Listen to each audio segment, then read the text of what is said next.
أعوذ بالله من الشيطان الرجيم بسم الله الرحمن الرحيم ألم تر أن الله سخر لكم ما في الأرض والفلك تجري في البحر بأمره ويمسك السماء أن تقع على الأرض إلا بإذنه إن الله بالناس لرؤوف رحيم وهو الذي أحياكم ثم يميتكم ثم يحييكم إن الإنسان لكفور لكل أمة جعلنا منسكا هم ناسكوه فلا ينازعنك في الأمر وادع إلى ربك إنك لعلى هدى مستقيم وإن جادلوك فقل الله أعلم بما تعملون الله يحكم بينكم يوم القيامة فيما كنتم فيه تختلفون ألم تعلم أن الله يعلم ما في السماء والأرض إن ذلك في كتاب إن ذلك على الله يسير۔ اے مخاطب، کیا تجھے معلوم نہیں ہے کہ اللہ تعالیٰ نے تم سب کے لیے ان تمام چیزوں کو مسخر فرما دیا ہے جو زمین میں موجود ہیں، اور کشتیوں کو تمہارے تابع بنا دیا ہے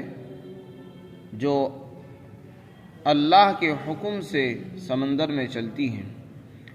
اور اللہ تعالیٰ آسمان کو گرنے سے تھامے ہوئے ہیں، وہ گرتا نہیں مگر اسی کی اجازت سے۔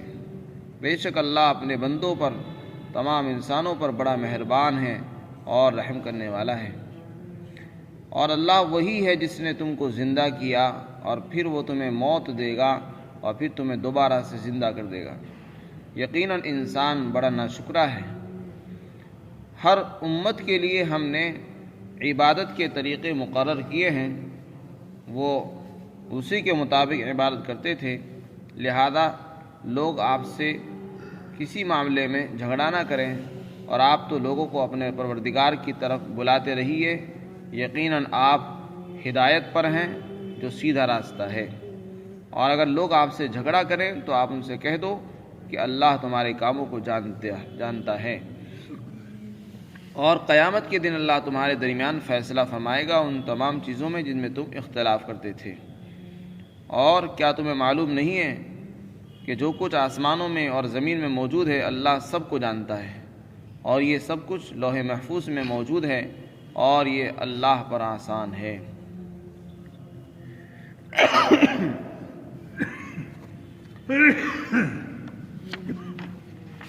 اللہ تعالیٰ نے اپنی قدرت کاملہ کو بیان فرمایا کہ پوری کائنات میں روئے زمین پر جتنی بھی چیزیں ہمیں نظر آتی ہیں اس میں جانور بھی ہیں، پرند بھی ہیں، اس میں بہت سی مخلوقات ہیں، درخت ہیں، کھیتیاں ہیں، پہاڑ ہیں، بڑی بڑی نہریں، سمندر ہیں، اور نہ جانے کتنی مخلوقات زمین پر آباد ہیں۔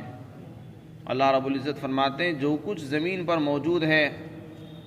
ہم نے وہ سارا کا سارا تمہارے تابع بنا دیا ہے، تمہارے لیے اس کو مسخر فرما دیا ہے۔ مسخر فرمانے کا جو ظاہری معنی ہے،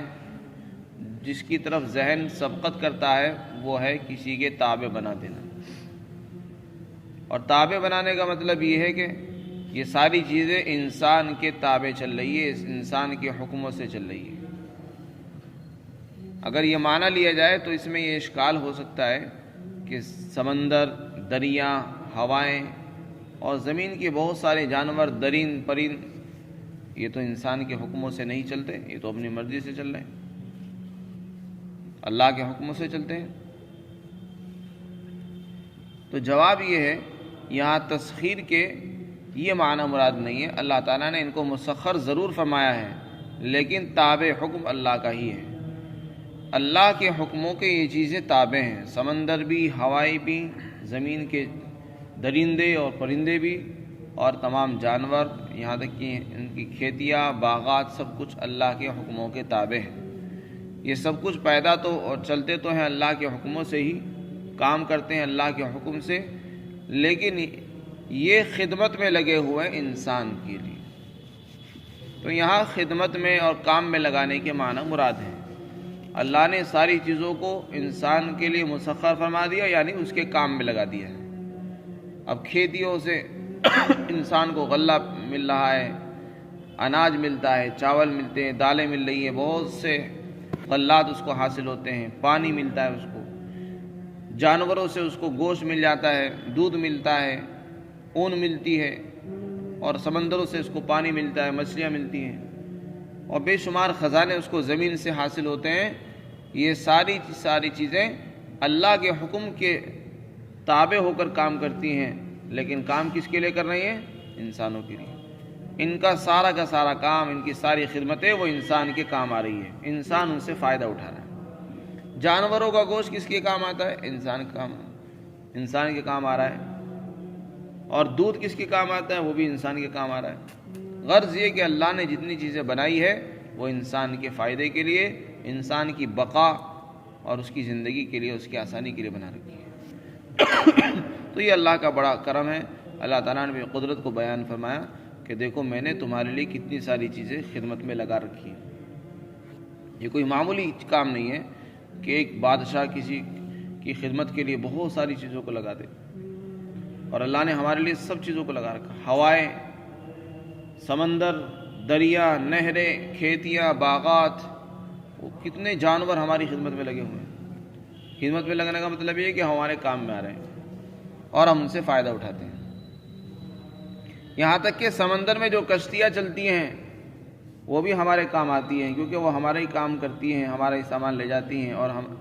بہت سے سامان دوسرے ملکوں سے ہم تک پہنچاتی ہیں، اور اس میں وہ کشتیائی ذریعہ بنتی ہے۔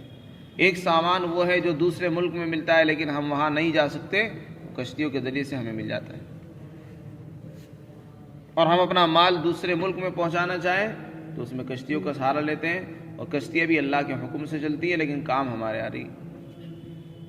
فرمایا اور کشتیاں اللہ کے حکم سے چلتی ہے، یہ سب چیزیں اللہ نے تمہارے تابع بنا دی ہیں۔ اور اسی طرح اللہ نے فرمایا کہ آسمان جو اللہ کی بڑی مخلوقات میں سے ہے، جس کو انسان ہر وقت دیکھتا ہے، اللہ تعالیٰ فرماتے ہیں کہ اللہ نے اسے کو گرنے سے روک رکھا ہے، یہ اللہ کے حکم سے ہی گرے گا، اور اللہ کے حکم کے بغیر گر نہیں سکتا۔ اللہ نے اس کو روک رکھا ہے، یہ اللہ کی بڑی مہربانی ہے، ورنہ اگر وہ چاہے تو انسانوں کے گناہوں کی، ان کی نافرمانیوں کی سزا میں اس کو گرا بھی سکتا ہے، اور تمام انسانوں کو اس میں ہلاک بھی کر سکتا ہے اس کو گرا کر۔ لیکن اللہ اپنی قدرت سے اتنے بڑے آسمان کو روکے ہوئے ہے، جس کے اندر کوئی ستون، کوئی پلر نہیں ہے، یہ سب اللہ کی قدرت کاملہ ہے، ورنہ وہ چاہے تو گر سکتا ہے۔ فرمائے اللہ تعالیٰ انسانوں پر بڑا مہربان ہے۔ یہ مہربانی کی علامت ہے کہ بندے اس کی نافرمانی کر رہے ہیں، اس کا انکار کریں، اس کی رزق کو استعمال کریں، اس کی چیزیں استعمال کرتے ہیں، پھر بھی اللہ کی نافرمانی کرتے ہیں اور اللہ کو برا بھلا کہتے ہیں، لیکن اللہ پھر بھی ان سے انتقام نہیں لیتا اور ان کو زندہ رکھے ہوئے رزق دے رہا ہے، اور اللہ بڑا مہربان ہے۔ پھر آگے ارشاد فرمایا کہ اللہ کی ذات وہ ہے جس نے تمہیں زندہ کیا پہلی مرتبہ، اور تمہارے لیے زندگی کے سامان بنائے، تمہاری بقا کے لیے اسباب پیدا فرمائے، اور ایک وقت آئے گا پھر اللہ تمہیں وفات دے گا، موت دے دے گا، تمہارا انتقال ہو جائے گا۔ اس کے بعد جب اللہ کو منظور ہوگا، قیامت آئے گی تو اللہ تمہیں دوبارہ قبروں سے نکال دے گا اور وہ تمہیں زندہ فرما دے گا۔ تو یہ صلاحیت اور یہ طاقت اور یہ قدرت صرف اللہ کے ہاتھ میں ہے، کسی اور کے پاس نہیں ہے۔ تو اس میں اللہ نے اپنی قدرت کو بیان کیا، لیکن ان سب کے باوجود بھی انسان بڑا ناشکرا ہے اور اپنے رب کو نہیں مانتا ہے، اس کا انکار کرتا ہے، اس کو بھول جاتا ہے۔ اس کے بعد جو دوسری آیت ہے اس میں اللہ تعالیٰ نے ایک غلط فہمی کا ازالہ فرمایا ہے۔ منسک کے معنی قربانی کے بھی آتے ہیں، جیسے کہ پیچھے یہ لفظ آیا، اور اس کے معنی احکام شرعیہ، عبادات کے بھی آتے ہیں۔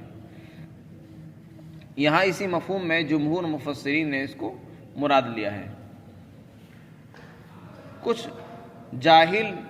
قسم کے لوگ، جس میں خاص طور سے یہودی اور عیسائی بھی تھے، جب اللہ کے رسول صلی اللہ علیہ وسلم اللہ کا کوئی حکم بیان کرتے، عبادت کا کوئی طریقہ بیان فرماتے کہ دیکھو یہ عبادت اس طرح کرنی ہے اور یہ عمل ایسے ہوگا اور یہ اس طرح ہوگا، تو جن لوگوں کے پاس پہلے سے شریعتیں چلی آ رہی تھی، جیسے یہودیوں کے پاس پرانی شریعتیں تھیں، عیسائیوں کے پاس شریعتیں تھیں، جب وہ کوئی عمل ایسا دیکھتے جو ان کی شریعت میں نہیں تھا تو وہ کہتے تھے کہ یہ عمل تو ہم نے آج پہلی مرتبہ سنا ہے، ہمارے پاس بھی نبی آئے، ہمارے پاس بھی کتابیں ہیں آسمانی، ہم نے تو آج تک ایسا کوئی طریقہ عبادت کا دیکھا نہیں جو آج محمد لوگوں کو بتا رہے ہیں۔ اس کا مطلب یہ ہے کہ یہ شریعت میں نہیں تھا، اگر ہوتا تو ہمارے نبی اس کو بتاتے، ہمارے پاس بھی تو نبی آئے تھے، انہوں نے تو آج تک ایسا طریقہ بتایا نہیں، تو یہ کون کون سے نئے نئے طریقے بتا رہے لوگوں کو عبادت کے، نماز ایسے نہیں اس طرح پڑھنی ہے، قربانی اس طرح کرنی ہے، اور یہ کام اس طرح کرنا ہے، اور یہ حج اس طرح کرنا ہے۔ تو اس کا جواب دیا اور یہ فرمایا کہ دیکھو اللہ نے ہر امت کے لیے عبادت کے طریقے مقرر کر رکھے ہیں، یہ امت آخری امت ہے، اس کے لیے بھی اللہ نے عبادت کا طریقہ مقرر فرما دیا ہے کہ اس کو کیسے عبادت کرنی ہے۔ اور ان سے پہلے بھی بہت سی امتیں دنیا میں آئی ہیں، ان کے لیے بھی الگ الگ طریقے مقرر تھے، سب کا طریقہ ایک نہیں تھا، عبادت تو سب کے لیے تھی لیکن طریقے الگ الگ تھے، ہر ایک کے لیے اللہ نے ایک طریقہ مقرر فرمایا ہے۔ یہ بات جان لینی چاہیے کہ ہر امت کا طریقہ الگ الگ رہا ہے، احکامات سب کو ملے ہیں لیکن طریقے الگ الگ تھے۔ اور دوسری بات یہ ہے، جب یہ امت آئی ہے اور جب اللہ کے رسول تشریف لائے ہیں، آپ کی تشریف آوری کے ساتھ ہی پچھلے تمام احکام، پچھلی تمام شریعتیں، پچھلے تمام عبادت کے طریقے ختم کر دیے گئے، منسوخ کر دیے گئے ہیں۔ تمہاری شریعت میں، تورات میں اور انجیل میں بے شک عبادت کا کوئی طریقہ لکھا ہوا ہوگا اور تمہارے نبی نے کوئی تمہیں طریقہ بتایا ہوگا، ضرور، اس میں کوئی دو رائے نہیں ہے، لیکن جب سے محمد الرسول اللہ تشریف لائے ہیں اور آپ کو نبوت ملی ہے تو پچھلے سارے طریقے ختم کر دی گئے۔ اب جس طریقے پر اللہ کو عبادت منظور ہے وہ طریقہ وہ ہے جو محمد الرسول اللہ نے بتایا ہے،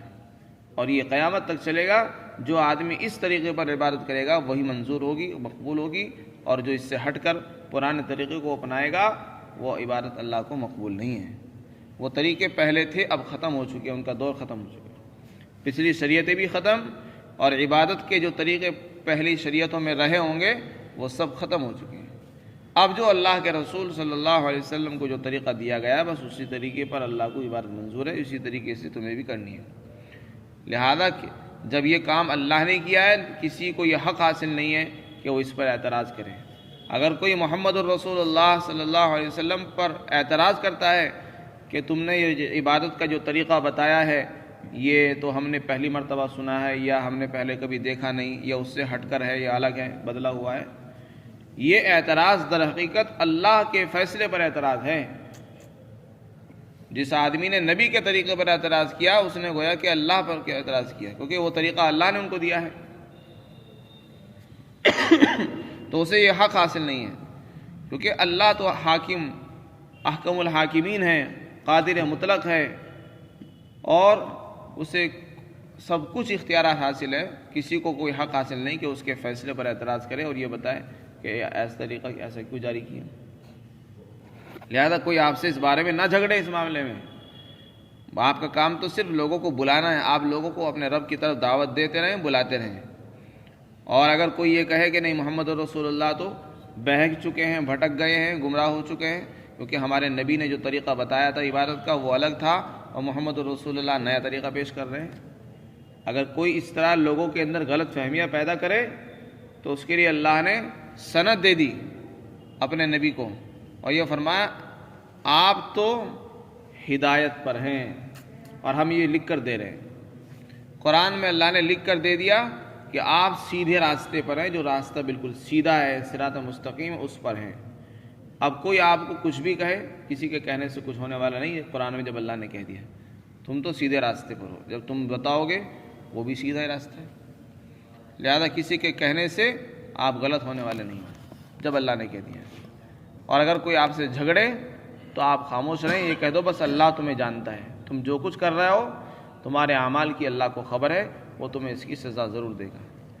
آج جو لوگ اختلاف کر رہے ہیں، کل کو اللہ قیامت کے دن ان کے درمیان فیصلے فرمائے گا اور ان کو ان کے اعمال کی سزا ملے گی۔